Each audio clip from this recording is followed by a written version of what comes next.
Rama agrotech, शेती तुमची खात्री आमची. तर शेतकरी मित्रांनो, आपण गावडे साहेबांचं एक गव्हाचं पण पीक आहे. आता ऊसाच्या पिकाचा आपण व्हिडिओ बघितलाच आहे, पण गव्हाचं पीक आहे ज्यांनी जो पूर्ण जैविक वरती आणलेला आहे आपल्या रामा ॲग्रोटेकच्या प्रोडक्ट वरती, आणि त्यांना जैविक पद्धतीचं खाणं खायचंय म्हणून त्यांनी हा प्लॉट त्यांचा आपल्या ह्याच्यावरती केलेला आहे प्रोडक्ट वरती. तर त्याला पण काय रिझल्ट आला ते आपण त्यांच्याकडनं जाणून घेऊयात. तर या आपण गव्हाच्या प्लॉट वरती जाऊयात.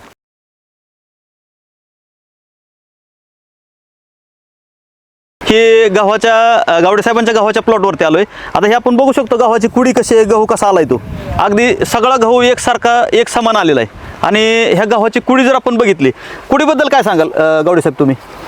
ह्या मध्यंतर काळामध्ये आपण ज्यावेळेस ह्याला समृद्धी सुरुवातीला ज्ञानशक्ती, परत बायोसमृद्धी दोन डोस झालेले आहेत आणि ह्याला स्प्रे झाला. स्प्रे मध्ये स्टीम ग्रो, निमकरंज, रामा गोल्ड आणि मायक्रोन्यूटन चिलिटेड मध्ये हा स्प्रे झालेला आहे.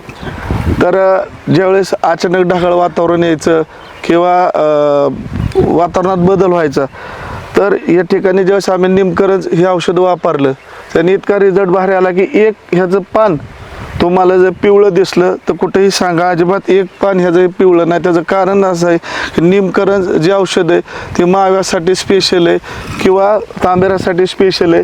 त्यांनी इतका रिझल्ट 100% ह्याला आला आहे आणि ते अल्प दरात आहे ती. म्हणजे तुम्ही हे आपलं प्रोडक्ट वापरल्यानंतर तुम्हाला निमकरंज वापरल्यानंतर तुमच्या पिकामध्ये ना म्हणजे तांबेऱ्याचा प्रकार दिसला ना, पिवळापणा दिसला ना, त्याच्यावरती मावा आणि पांढरा मावा ना, हिरवा मावा कसला दिसला. म्हणजे आपलं निमकरंज आल्यानंतर पण काम करतंय, पण येऊन देत नाही हे पण काम 100% खरं. कुठलाही बघा, कुठे एक पान म्हणजे आपल्या प्लॉट वरती मावा चिकटा बिकटा तसला प्रकार नाही आपल्याला. म्हणजे जसा गहू लावलाय त्या पद्धतीने ह्या पद्धतीने गहू आलेला आहे. मग ह्या गव्हाची कुडी बिडी ह्याच्या आपण गहू करतो. कुडी जर बघितली तर ह्या जवळजवळ 60 ते 70 कुड्यात आज. म्हणजे 60-70 गहू निघू शकतात, एवढी मोठी कुडी झाली. अजून ह्याला 2 पाणी द्यायच्यात. ह्याच्यात आपल्याला परत एक टॉनिक घ्यायचंय, स्प्रे घ्यायचा आहे आणि परत शेवट 0-0-50 गहू फुगण्यासाठी 0-0-50 स्प्रे घेणार आहे आपण, किंवा रोडोकेचा घेणार आहे स्प्रे.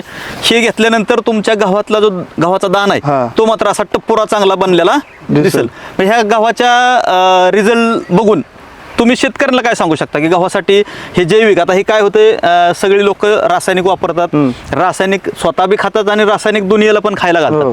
तर हे जे तुम्ही आता जैविक प्रकारचा गहू केलाय हा तुम्ही घरी खाण्यासाठी केलाय, ह्याबद्दल तुम्ही काय सांगाल? जैविक आता आपण अनेक केमिकल जसं फळांवरती पालेभाज्यांवरती वापरला जातो, ते शेवट आपण काय पालेभाज्या फळभाज्या करू शकत नाही. पण गहू हे पीक सरासरी सगळं शेतकरी करत असतात. माझ्या शेतकऱ्यांना एकच विनंती की तुम्ही ऑर्गॅनिक पद्धतीने गहू करा, जेणेकरून तुम्ही गहू तर घरी आपल्या आरोग्यासाठी चांगलंच आहे, परंतु ही बाजारात गेल्यानंतर इतर गव्हापेक्षा तुझा ह्याचा रेट 200 ते 300 रुपयाने अधिकचा आहे, वाढून मिळतो आपल्याला. आपण जर त्यांना पटवून दिलं की आम्ही रामा ॲग्रोटेकच्या माध्यमातून आम्ही जैविक शेती केलेली, तर नक्कीच लोक आज जैविक गहू असेल किंवा काय इतर पालेभाज्या फळभाज्या किंवा कडधान्य असतील तर त्याच्याकडे ते नक्की वळतात. त्यांना ऑर्गॅनिक पद्धतीचंच त्यांना कडधान्य पाहिजे.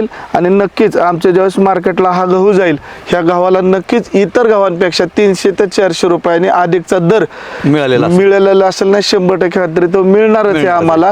आणि ही केवळ आणि केवळ रामा ॲग्रोटेकच्या माध्यमातून शक्य झालंय आम्हाला.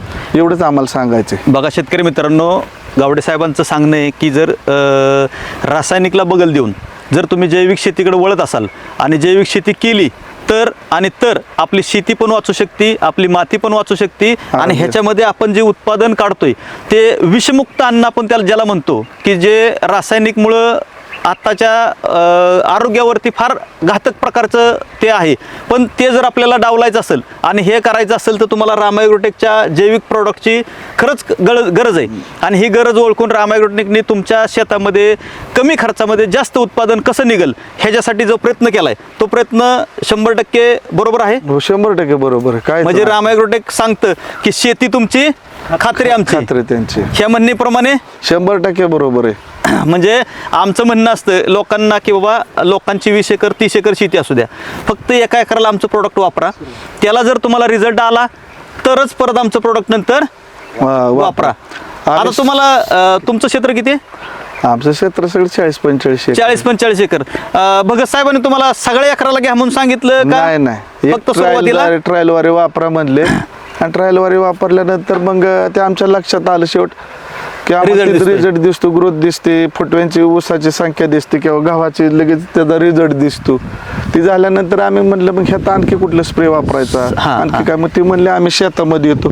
मग ते दर 15 दिवसाला 20 दिवसाला शेतामध्ये येतात, शेताची पाहणी करतात, आम्हाला फोन करून बोलवतात की ह्यावेळेस आम्ही येणार आहे.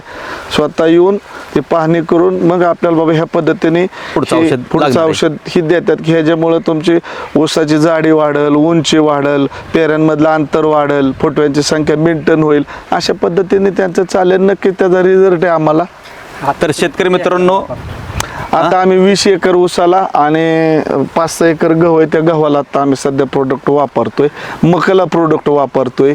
म्हणजे शेतकरी मित्रांनो, आता आपला विषय झाला होता की आपण फक्त सुरुवातीला भगत साहेबांनी त्यांना प्रोडक्ट एका एकराला वापरायसाठी दिलं होतं आणि तो रिझल्ट बघून आज गावडे साहेब स्वतः 20 एकराला त्यांच्या ऊसाच्या प्लॉटला वापरतात, ह्या गव्हाला वापरतात आणि मकाला सुद्धा त्यांनी चालू केलेलं आहे. म्हणजे जर बाप दाव नाही तर श्राद्ध घाल ह्या म्हणीप्रमाणे रिझल्ट बघितला तरच लोकांना कळणार की बाबा ह्यांचा रिझल्ट आहे, वापरायला काय अडचण नाही. म्हणजे हा सूर्य हा जयद्रथ दाखवून द्यायची राम ॲग्रोटेक मध्ये ताकद 100% आहे. रेट बी कमी येतं, कमी रेटमध्ये आपल्याला चांगले प्रोडक्ट मिळतात आणि अधिक उत्पादन मिळतं. हे आपल्या शेतकऱ्यांसाठी जमेची बाजू आहे. एका कोळीत 54 गहू निघतात. 54 निघतात. म्हणजे 54 ते 60 गहू एका कोळीमध्ये आहेत. म्हणजे बघा कसं असतंय, जरा वयाने माणूस पुढे गेला की सगळ्या गोष्टी आपण अंदाजे जर सांगितलं, पण ह्यांनी मोजून सांगितलं की एका कोटीत आता सध्याच्याला 54-60 गहू येत आहेत. मग 54-60 गहू जर भरले तर आपल्याला गॅरंटेड उतार चांगल्यापैकी डबलच पडतो.